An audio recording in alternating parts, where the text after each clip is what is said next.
Right now, as you're listening to this, there is a voice in your head commenting on what I'm saying.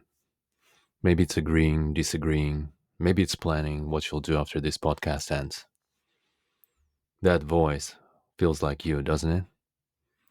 Here's the thing, it's not. That internal narrator, that one that starts every sentence with I think, I believe, I need, I can't, that's not who you are.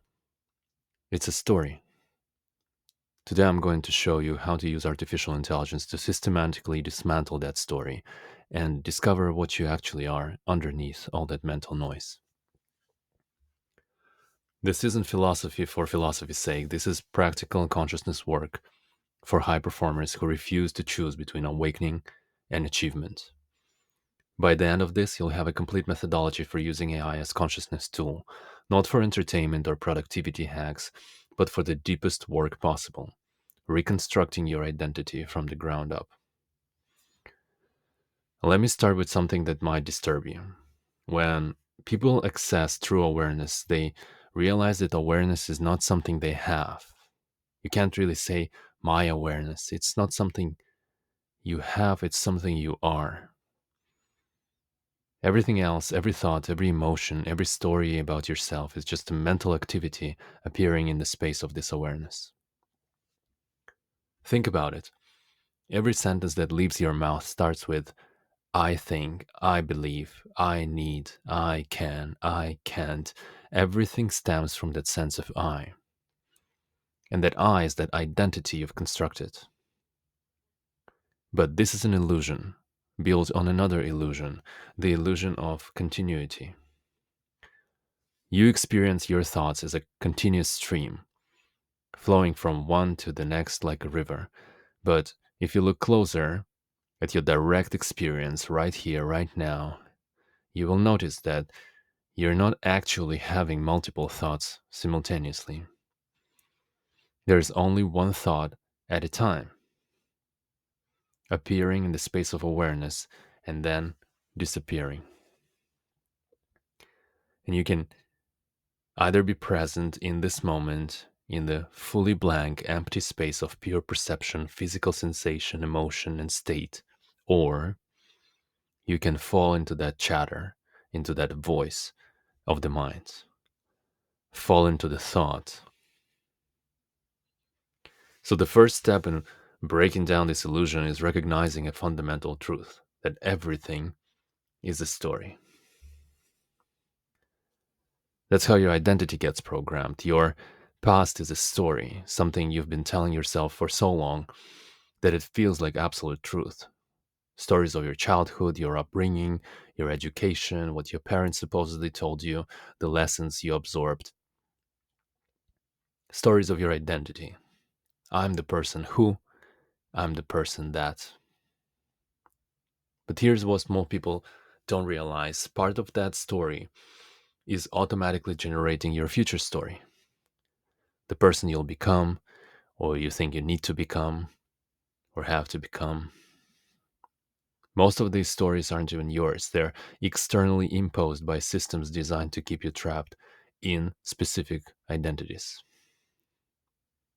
Take the Western matrix, for example. This Western capitalistic society, it's engineered to create the identity of the doer, the performer, the executor.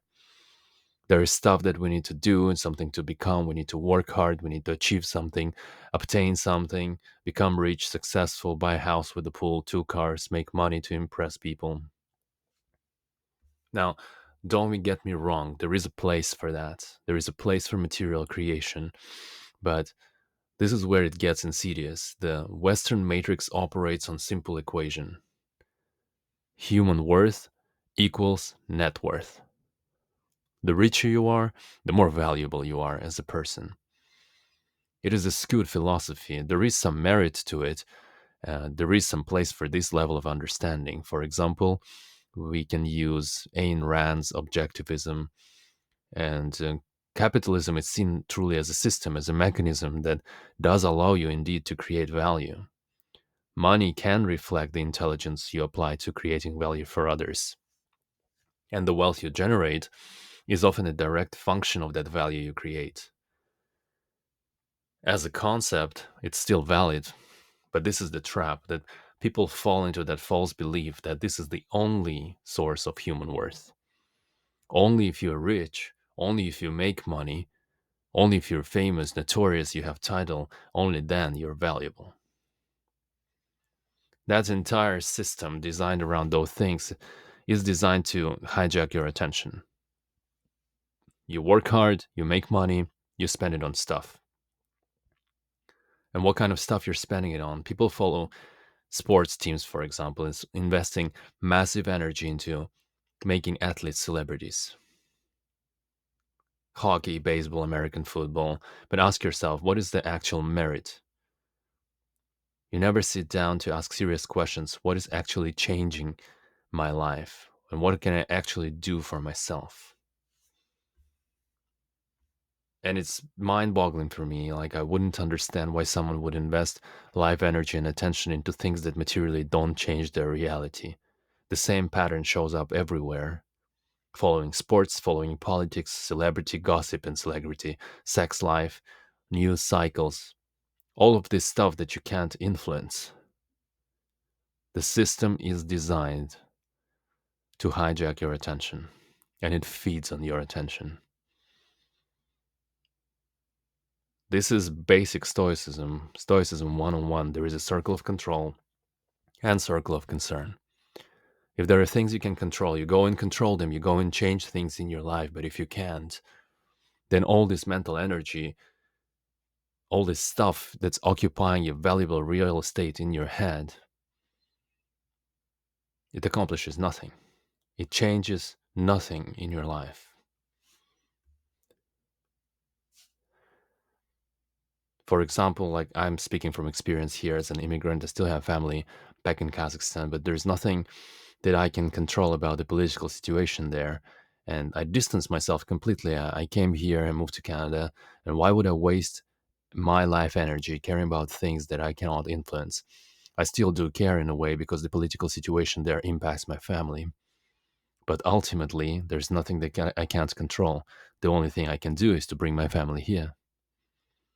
In the same way, here, they are completely removed from all the realities of the West, of Canada. Why would they care about what's going on here?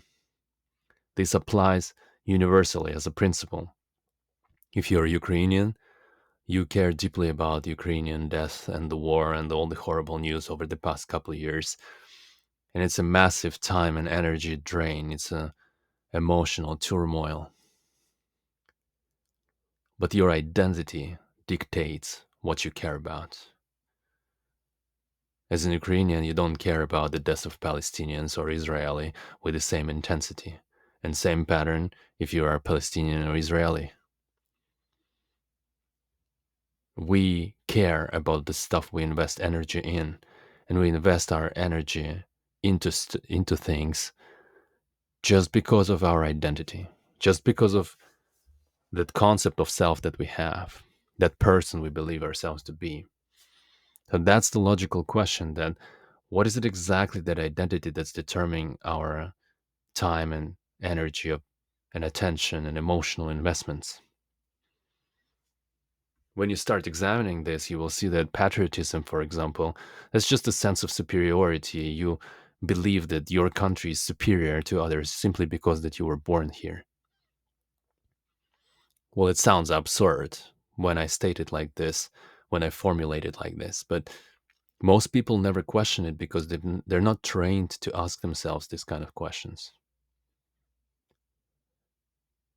And when they're not, everything becomes an escape. Celebrity gossip and sport obsession and following political drama, those are all systems of hijacking attention so that you do not pay attention to the things that are truly important, things that can actually move the needle and materially change your life. You're willingly giving away your attention to things with zero relevance to your actual life. Now imagine if you took all that mental energy and redirected it toward one question: who am I actually? Underneath all these programmed responses. And this investigation, it will reveal something that would challenge absolutely everything that we've all been taught about success and fulfillment.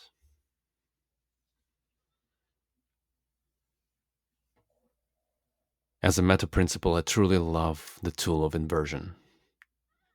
We can invert almost everything. Almost everything can be inverted. All models can be inverted. Look at the traditional wheel of life. That's a basic coaching tool that I'm sharing with my clients. First, we start with the sector of health, and if health is fine, then we sort our relationships.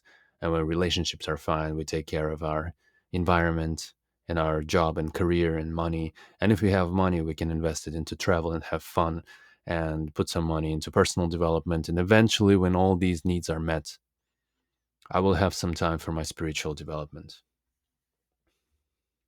Well, I invite you and everyone I work with truly is to invert this. My work is an invitation to explore that through inversion. What if spiritual development is exactly the unlock that everyone is seeking? What if it all starts there? What if once you understand how to utilize your mind truly, how to work with your mind, you can channel your intelligence, your spiritual intelligence, into creating the best health, the best relationships, best environment, best money, best job, best career, best legacy, and best so called personal development. This is the understanding I want to invite you into. But immediately the mind has an objection. This objections reveal something crucial about how we are programmed. With the people I work, that's the revelation in the process. One of the biggest fears that the mind has, and it's definitely an obstacle to growth, is this. Okay, if I become this some kind of Zen master and learn how to act without expectations, then I will stop being a productive person because I'll be just sitting there, content under a tree, meditating, smiling, and I wouldn't care about anything in the world. And I wouldn't want to do anything in the world. Well, this fear reveals true critical insights. Number one, first, the fear stems from that identity of being productive. I can't stop being productive because I'm afraid not to be productive. But who said that you need to be productive? Who said you need to become something? This is exactly the identity of productive, effective, producing, performing, executing human being that stems from that matrix of Western civilization. Where did we learn how to be that? Constantly a performer, constantly an executor. Secondly, I would argue that only a person who has never experienced operating from stillness would believe that building expectations, desires, cravings, and passions is the only fuel and it's the only way to perform and create. If you just pause here and if you examine your experience, you will realize that these examples they contradict themselves completely. Look at the most successful people you admire within your inner circle or maybe some public figures that you follow. They're all pulled by vision, purpose, meaning, legacy. They're not necessarily driven by fear, scarcity, or expectation. There are other forms of fuel that are available for reality creation beyond just desperate wanting. And another thing is also just pure physics. You have life energy. And especially if you're exercising a lot, sleep well, eat well, you're working on actually your expanding your life energy, you will generate significant energy. You'll have to do something with it. You'll have to channel it somewhere. Physical energy needs release. So if you exercise regularly, you know this. You stop exercising and your energy searches for the outlets. Then there is psychic energy, sexual energy. It contained, it can be through transmutation channeled into creation, and the creator within you wants to create. That's the spark of God within everyone. We all are creators. Look into the human nature, and people are sophisticated on the surface, but if you look within, we all follow the same principles. Humans ultimately have the same nature. The primary driver for all humans is to create the ultimate human experience, whatever that means to them. But what distinguishes people, what actually make them extremely proficient in reality creation, is understanding that definition, understanding that ultimately meaning creation is also inherent property of the mind. And that's not just property, but the ability that you can develop by design. You can learn how to generate your own sets of meanings. I'll give you one example from my world. I work within a recruitment team where everyone has this pattern of overachieving. Everyone is extremely high functioning, wants to be rich, hungry, grinder, and that's the operating identity that everyone is utilizing. But what's different about this group is that we all are hyper aware, and we're also hyper committed to increasing each other's awareness around these patterns. And I love using recruitment as an example because it demonstrates the evolution from grinding to discernment. There is certainly a phase in recruitment evolution when you have to be a hungry grinder, you have to hustle. People say it's numbers game, but as you progress and increase the skill, it becomes less of a grind and less about numbers, but more about discernment. Can you actually recognize who is in front of you? Can you read people so that you can match people? The hustle mentality says that you need to create a funnel, you need to reach out to 500 people, interview dozens, select 10, maybe pick one ultimately. The discernment mentality works differently. Theoretically, you can make a placement with just submitting one person, putting the best person forward. Is it possible? 100%. It's been done multiple times. And that's, for me, the qualitatively the metric of talent acquisition done well. It is not through the quantity, but through the quality that the result is achieved. And of course, it won't always work this way. There are circumstances, there is risk management, there is principle of giving clients optionality. But the point is that all these notions keep you trapped into this I gotta be achieving, I gotta be productive, I have to be executing constantly. That's a trap. That productivity as trap stems from this identity that you need to be productive. But who said that? Who said that you need to be something other than that what you already are?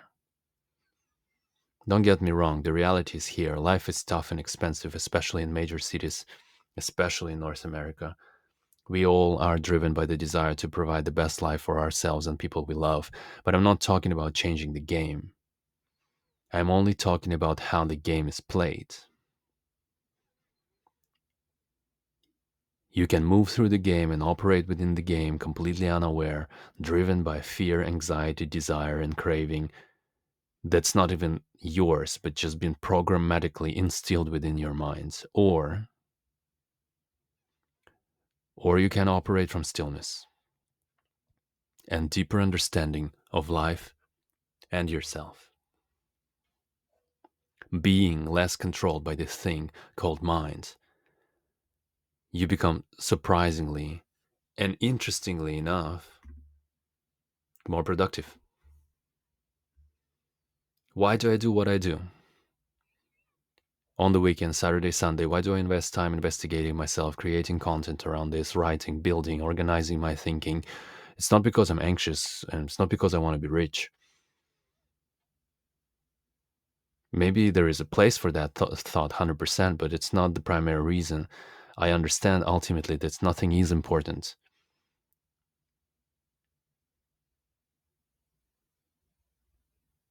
But even through this understanding that nothing is important, there is still a game to be played. And that's the only game that I choose to play. That's the only game that my mind finds meaningful. Meaningful and entertaining.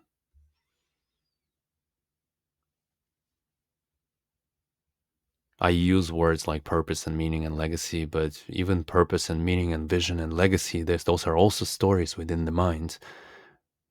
The only difference is that these stories are designed and constructed by design. They are not automatically running in the background because you've been conditioned by external systems. You still need ego. Ego won't disappear. For practical purposes, ego is that interface through which you interact and shape physical reality. But at a certain point in life, you start noticing and realizing that your ego becomes this monstrosity, this accumulation that serves no purpose. It actually prevents you and blocks you from getting to the next level of evolution. Yes, maybe this usually happens somewhere around midlife, mid 30s, or later, when you start understanding that everything is moving towards a definite destination. We all are going to die. Death is coming and it's imminent. And the sooner you start meditating on this, meditating on your death and mortality, and thinking that, okay, my time here is pretty finite. And if death is coming and I don't know when, so what the hell am I doing here exactly? How am I supposed to arrive at this point of death? In which state and what kind of mentality? That meditation will sharpen you. It will define everything else. It will call for truth in you into this examination of deep and serious questions. And that brings us to mechanics of how reality actually gets created. And again, when it comes to reality creation, it's simple physics. It follows very simple principles. Your reality changes based on the actions you take. Your actions are driven by emotion or inner state. We can truly believe that we are such an intellectual and rational beings, but all decisions and choices are deeply emotional. And then there are inner states like fear and anxiety that paralyze us. And then there are inner states that create action and motion, like inspiration or desire. But all these emotional, perceptual inner states, they are all created by thought. So if you think about it, it really comes down to thought management. What thoughts are taking place? What thoughts are you aware of? What thoughts do you actually choose to act on? Or what automatic thoughts create automatic action? Because most people live as automatons. Stuff just pops in their head. We don't control our thought process. Thoughts just appear. It is not a controlled process. So when I say controlling your thoughts, it actually comes down to awareness. It comes down to simply observation. It is awareness absorbing the thoughts that's happening. There is no one choosing to act upon a thought. The one that's acting upon a thought is the thought itself. There is no thinker of thoughts and there is no doer. Everything that starts with I think, I believe, I hope, I have to, I need, I can, I can't, it's all starts from a thought, I. Most people live in automatic reaction because there is no awareness. They don't pause, don't think, thoughts just happen, they occur. And it is rare to develop that metacognitive ability, not just think stuff, but to think about your thinking. This is the first step toward so called awakening. It's being critical and understanding that this is the mental process that's happening inside my head and realizing that you have that ability to step back, observe your mental patterns, and do something about them. Reorganize them, restructure them, rethink them. What's interesting is that this metacognitive ability has nothing to do with age, title, occupation, societal status. This level of metacognition is purely a function of serious, sincere desire to understand. Why someone has it and why someone doesn't have it, I have no idea. Don't ask me. It's a complete mystery. Maybe some people are born with it. Maybe it's nature. Maybe it's nurture. Maybe it's both. You can't distinguish where one starts and another stops. I don't know why I am the way I am. Just like you don't know why you are the way you are. We're all wired a certain way. But I believe, just like Buddha said, that everyone has that seed of awakening within them. And this is my proposition, which is rather simple. All I'm doing is I'm sharing tools, I'm sharing the path, sharing what I've learned. And the proposition is that if you take these tools, chances are you you'll be more effective in life.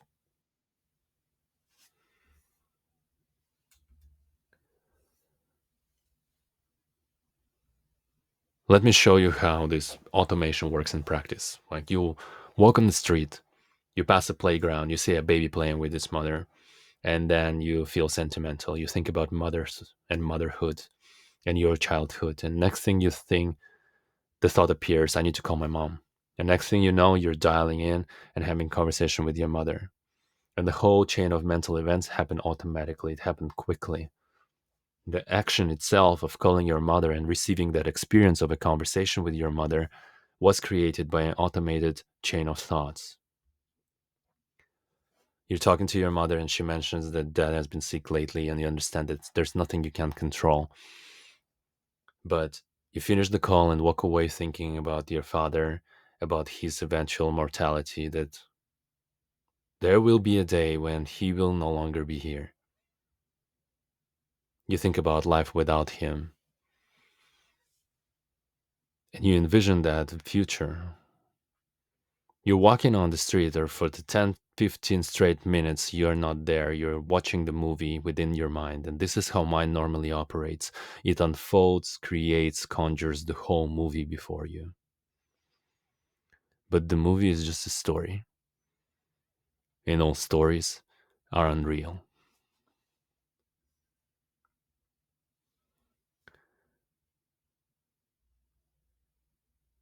When we tell ourselves these stories, this is how we create different choices and actions. What does this effectiveness look like in life? Think about it, what we do in our career. In career moves, people take jobs completely misaligned with their values, jobs when their gut, their instinct tells them not to take, jobs under horrible bosses that are ignorant and unaware. Same thing happens within relationship conflicts. Every conflict is a self conflict. You never have a conflict with another person. You don't know what another human experience is like. We are all our prisoners of our own cranium. We are locked inside our minds. Their reality is their reality, and your reality is the reality that you experience within your own mind. What you have is a concept of self and a concept of another. So any kind of conflict, so called conflict, is just a conflict between your concept of self conflicting with your concept of another. Now imagine you're having complete mastery of your concept of self. And such awareness that your concept of self is loosely defined. It's not rigid, it's not solid, and it's very phantom like. You're not clinging to that concept. That concept is plastic and everly changing and flowing. And you don't see people coming into your space as necessarily attacking you, because there is no one really there to be attacked. And that entity, if it's non existent, doesn't want to protect and defend itself.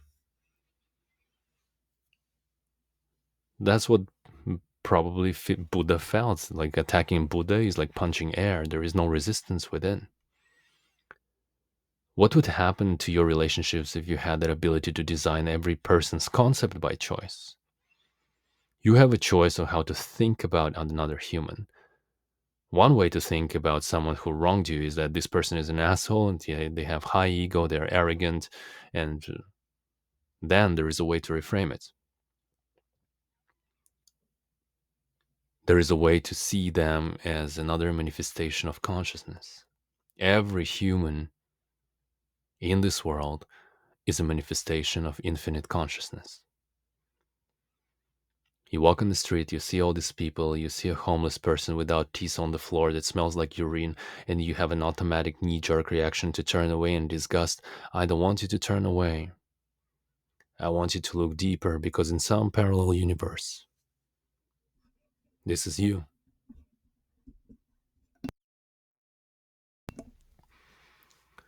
This human lying in dirt, folded in half, overdosed on fentanyl, this is you. This is how you are manifested as consciousness in a different life. That overweight woman in her 40s with excessive makeup, this gentleman, this arrogant CEO, this client, they're also you. And this perspective shift changes everything about how you navigate reality. For most people, this shift never happens because they are trapped in that illusion of separateness. There is a separate me, and there is separate world, and there are separate others.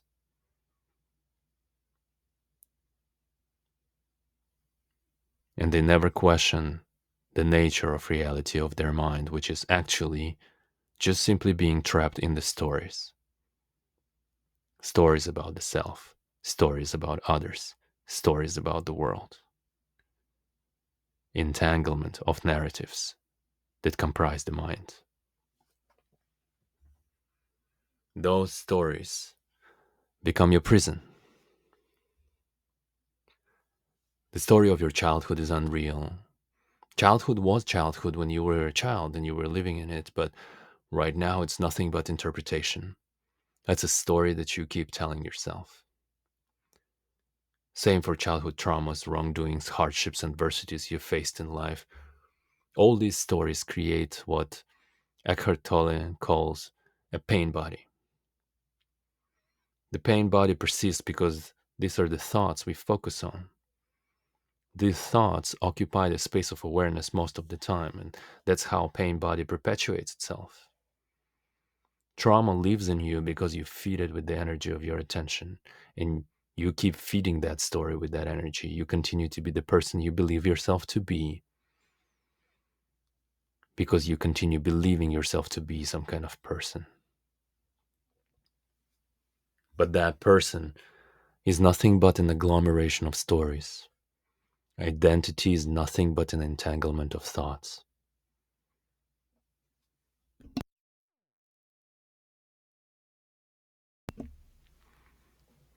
Let me share a real example. My wife comes from a family where her mother died actually when she was 3 4 years old, hit by a car, terrible accident, and her father was left with two kids, remarried, had another child. But that second woman, she was abusive, doing horrible things to my wife, physical abuse that laid a huge imprint in her mind. We are having this 10 years of relationship, and it took about 10 years to fully heal her from that through constant conversations. It's not therapy exactly, but obviously through my intervention, our conversations are deeply cathartic and therapeutic, and she learned how I think, how I operate, and those mental frameworks and mental models and just deeper level of spiritual understanding healed her over time. I work with so many clients who had similar traumas, unsupportive parents, parents who applied pressure, parents who are breaking children's psyche. And as a result, those children grow up in unconscious about the trauma, unconscious about what happened to them, carrying that pain body. But the pain body only exists as long as you fuel past stories with the energy of your attention. The more you start living in the moment, here and now, creating the identity in the moment, creating the desired future, actually being in the moment as awareness, not being in the story. The story over time starts to dissipate and die away. The story is simply a thought that's taking place, that's happening in the moment. The thought that's happening every moment during waking hours is the story of identity trapping you. The less time you spend within that story, the less pain body persists.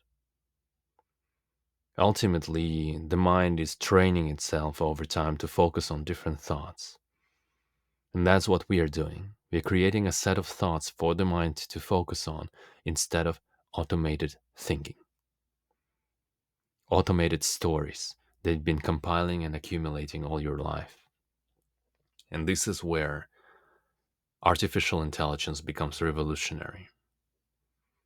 This is what makes me excited about the current moment is that with AI development, everyone has access to tools that can recreate the work I do with clients. What a time to be alive. AI is not artificial intelligence yet. It's a language model, but an extremely powerful language model. It's a powerful tool. And like any tool, it can be utilized with different purposes.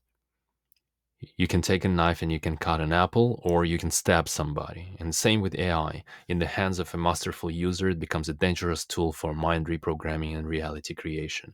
In the hands of someone who doesn't know basic principles of working with the mind, it's useless because they will use it in ways that don't create transformation. Transformation starts with awareness. Transformation starts with that first shadow of doubt, seed of doubt, when you actually start looking, noticing those stories, and questioning their reality. What if everything I know about myself is wrong and unreal? What if everything that I know about the world is wrong and unreal and untrue? That's the exercise I'm inviting you to do for as long as you're going through this dissection exercise. Imagine that every thought is a lie. Every thought is a lie. Everything you think or believe to be true, it's not true. That alone will push you into this exploration. But most people will just fail at this first step because they don't know how to prompt AI effectively. That's the second gap that I'm seeing among the people that I'm working with. And um, that's only half a problem because it's very easy to learn. You can actually use AI itself for prompting. But it is important to understand the principle. The quality of your output equals quality of your input. The quality of the answer is a function of the quality of the question. If you don't know how to ask quality questions, everything falls apart.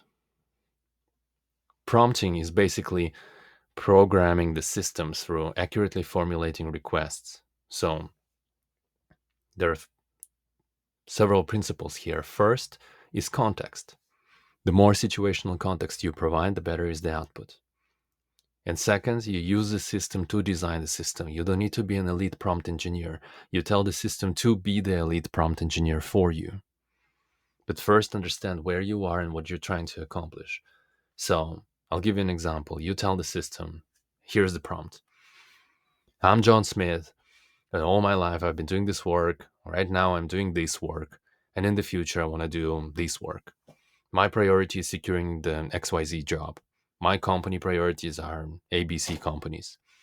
And I want you to act as my metacognitive coach and career coach. I want to know all career strategies to be best prepared for business interactions. Most importantly, understand how to think and how to install mental models that will make me extremely dangerous and secure in creating any kind of reality in my life. I want to be extremely effective at uninstalling stuff, in my blind spots, removing and eliminating programs in my mind that don't serve me, destroying the stories that I tell myself that are not conducive to my reality creation.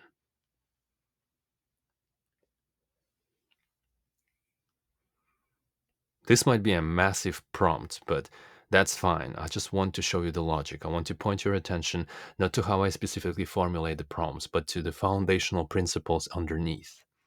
Provide as much context as possible about your life. And then think about your life that would provide that context. What is actually important to you? What are your values? What are you trying to accomplish? Why are you trying to accomplish what you want to accomplish? You program the machine not to help you think, but to be a metacognitive partner so that you learn and develop the ability not just to think, but to think about your thinking. This is the differentiator. This metacognitive ability to observe, that ability to observe your mental processes, upgrade them, organize them, systematize them, iterate and improve your thinking systems over time. This is what makes someone dangerous. This is what makes someone proficient in reality creation.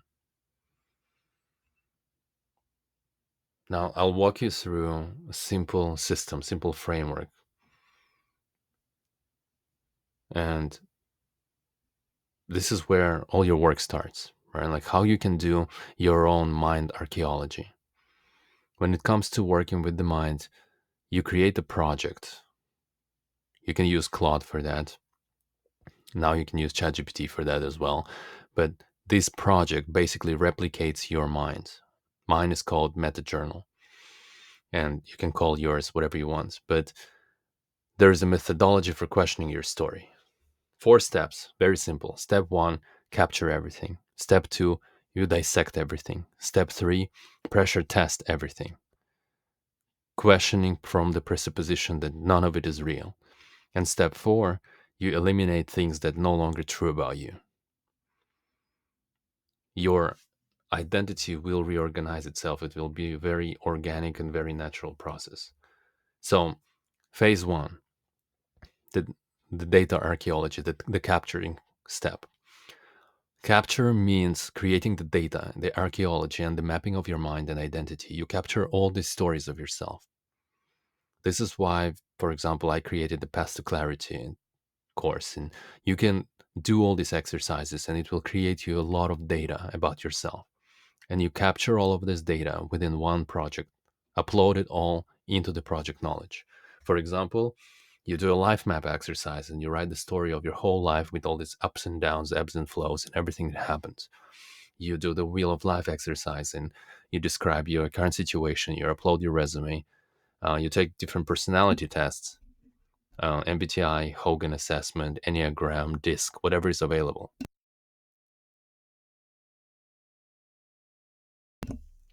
You can explore even astrology or shamanic teachings, or ask ChatGPT, who knows you so well, to generate your shadow self and things that you need to work on. And then you combine and collect all this information and upload it into the project knowledge. That's what I do daily. Within this knowledge base I've built for myself, it was not built overnight. It's been a lot of exercises, and um, that's how you treat it. It's a living system that's evolving with you. But then you can even create a document from ChatGPT and say, and prompt the machine saying, like, based on everything you know about me, create my full mental architecture document, one master artifact. Or what is my shadow self? What are my blind spots and growth edges? What are the things that I need to work on? You create that master artifact and you slowly accumulate and collect them within project knowledge. Your daily reflections, weekly reflections, that's where journaling practice comes in. Slowly you collect all this stuff within the project knowledge of your meta mind project. Phase two, pattern recognition through observation. You collected your artifacts, you uploaded them into the project knowledge, and you start feeding them reflections, as I mentioned, daily, weekly, monthly. And over time, the patterns will emerge.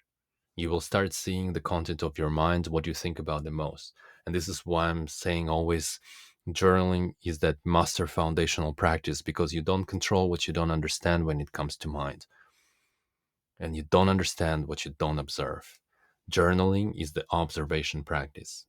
Daily, weekly, monthly dumps, yearly reviews, letters to your future self. It doesn't require much effort now. You can use whisper flow, native voice typing, voice recording. Just walk on the street, dump everything that's bothering you Just walk through your current life situation, your status, your hopes and dreams and expectations and problems, what have you. In the beginning, it might feel overwhelming because there's a lot of work to do, but over time, it's like cleaning. If you've never cleaned your home, yeah, you need a shovel first, then a broom, then a vacuum cleaner. But if you're doing cleaning all the time, you just wake up in the morning, you wipe the dust, and you're done. And that's how mind work feels as well.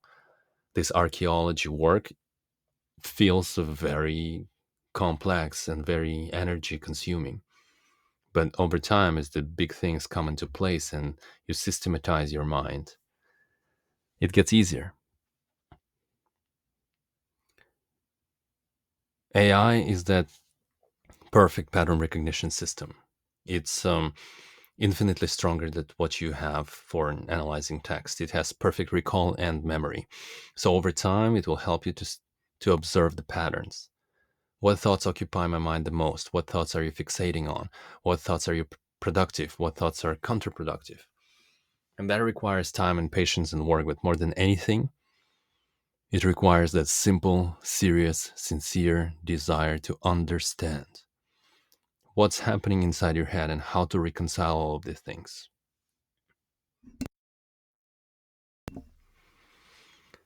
If there is no desire, you won't find anything. If there is desire, you will find everything. You'll find time, energy, allocation. Everyone can find 20, 30 minutes to do this self work daily. It's like brushing teeth. You'll find time for physical workouts. You can find time for mental workouts if this is truly important to you. Phase three is the dissection process, when you actually sit down and actually looking into what's happening. And this is where your prompting skill and knowledge base comes into play. You start examining what the hell is going on. What is my current identity? What is my future desired identity? What is the gap between them both? And what are the challenges right now on the way and obstacles? What is stopping me from progressing to the next level? What do I need to do? How do I reverse engineer it into a daily system then? And what shadow works needs to be done for me?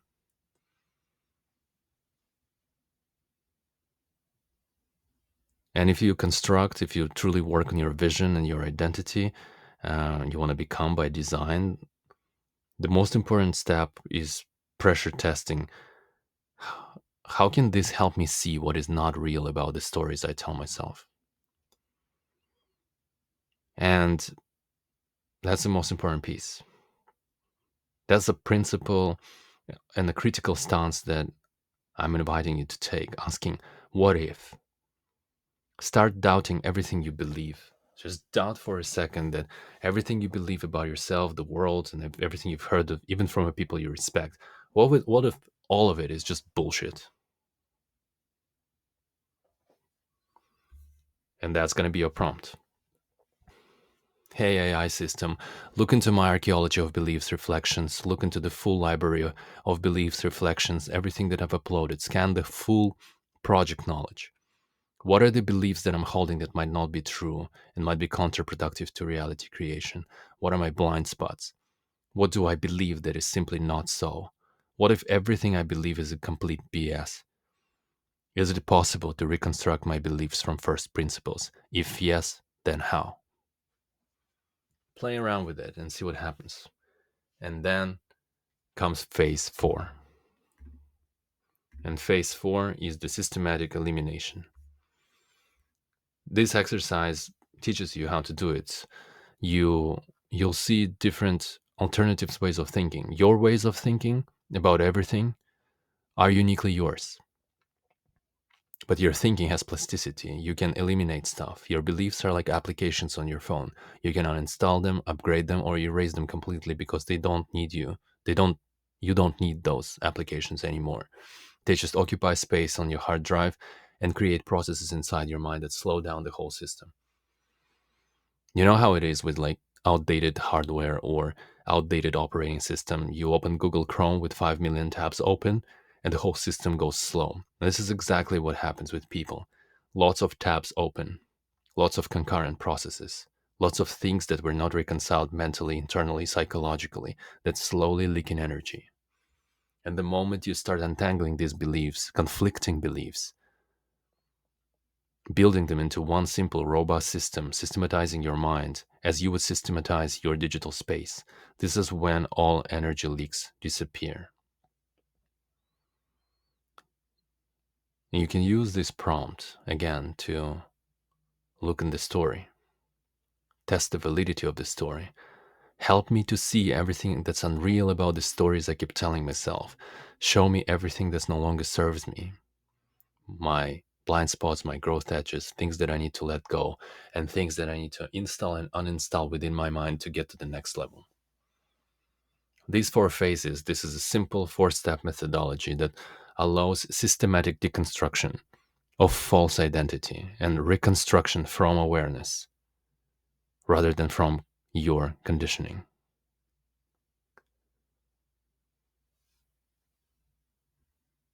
And that's the distinction that most people will never discover, but I hope you will.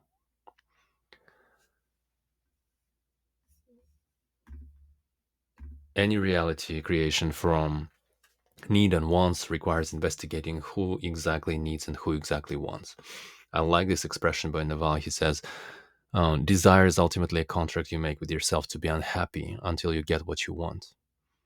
I love it.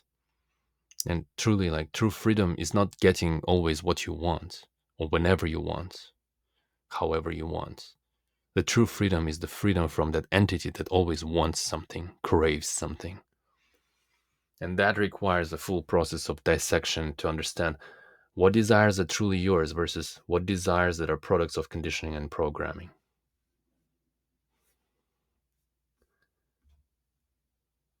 I'll give you one example, right? People spend money buying tickets to watch games. Again, we talked about it, watching sports, baseball, hockey, American football, but invest their time, go there, buy stuff, attributes, tokens. But I do all these things because I'm conditioned to believe that I'm American or Canadian because this is a part of my identity. But am I my identity?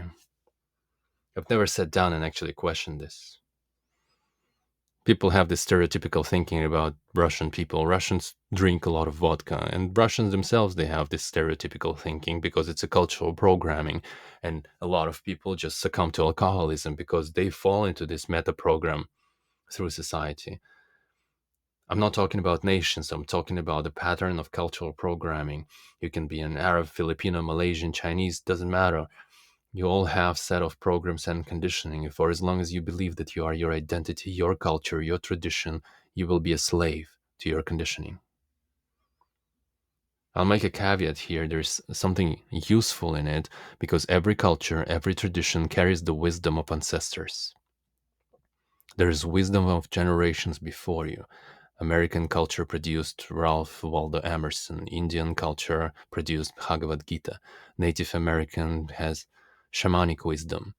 And Russian culture produced Russian classics like Tolstoy, Pushkin, Dostoevsky, etc. And every culture has these little grains, little puzzle pieces that you can scout around and compile into your own map of reality. But what prevents people from doing this is that thinking that their culture is superior for some reason.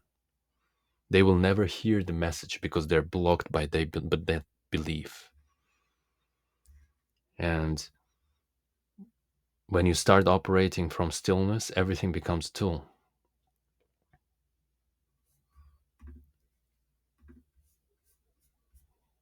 Everything becomes a tool. I've so many different programming languages within me, and honestly, there's nothing that can be removed. Russian is my programming language. I've installed English on top, Korean, French, and you can't wash this away. They will always be ever present till the end of my days. This is my operating system. But that's the benefit of it too, because it creates this nonlinear and divergent system that helps me to guide others. And it's not about me, it's about you. It's about you unconditioning yourself from the stuff that no longer serves you, from your own cultural programming, parental programming, school programming, societal programming, all this stuff that doesn't work for you, that doesn't help you ultimately create the life that you want. Certain things will run deep within you and they will make uniquely you, but certain things, certain constructs and notions that the matrix imposes on us are completely unhelpful and poisonous. As long as you believe the things, they will define your experience, and you will experience those things because you believe in them. It's a self confirmation loop. Your reality is like that because you believe that that's what your reality is. The moment you start doubting, reality starts crumbling. You'll open your mind and you will see that the world can be something else. It can be seen from a different perspective. If you change the you, the way you change the you, the way you destroy the you, destroy the self, is the way you change the reality.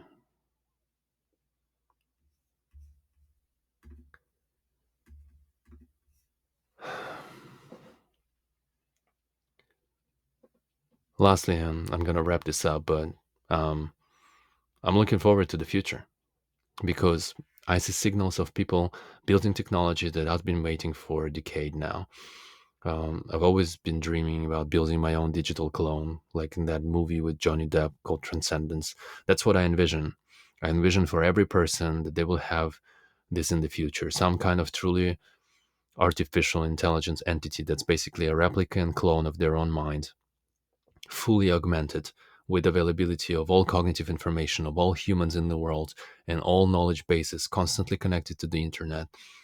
And that entity will be able to provide full advisory metacognitive coaching, and it will be extremely personalized without any hindrance of fears or anxieties or imposter syndrome. And people will be able to evolve through their mental, psychological, and spiritual evolution much faster. And they will go through these cycles much faster because they will also create that entity themselves. Um, this help, and we call it helping profession, therapy, coaching, guidance, teaching, advisory, counseling, all these helping professions are basically transformational conversations. And this is what I believe what will ultimately lead to consciousness evolution on this planet. I believe that it will happen. I don't believe, but I hope that it will happen in my lifetime. The emergence of AI as a true digital clone entity. And imagine you wake up in the morning and you don't even need to converse, you don't need to talk. If Elon Musk and Neuralink succeed, you'll be able to do it at the speed of thought. You'll be able to curate your thoughts, adjust your thoughts, and iterate your thoughts by demand.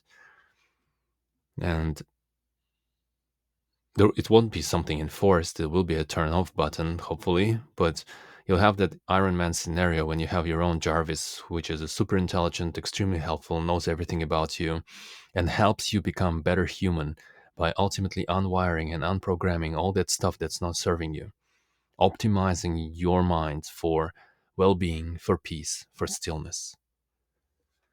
And optimization for peace and stillness, it will imply that you will eventually have to come to self-transcendence, to destroy the identity, because that ego that constantly wants something, craves something, needs something, it believes something that would make it struggles with confidence and imposter syndromes, creates all this emotional chaos and tribulations, is not real. And that's ultimately the consciousness evolution. Every human will be able to go through this personalized journey of ego destruction through an extremely personalized process. That's the vision that I envision for everyone, all humans having that. And that's what I want for you. The methodology exists, and I hope this helps you. I hope that you have listened to the end, and this will serve as a tool in your toolkit. And I hope you will go into this path of sincere and serious desire to understand. Investigate your own mind, to master the mind, to then, by extension, master your life. Take care.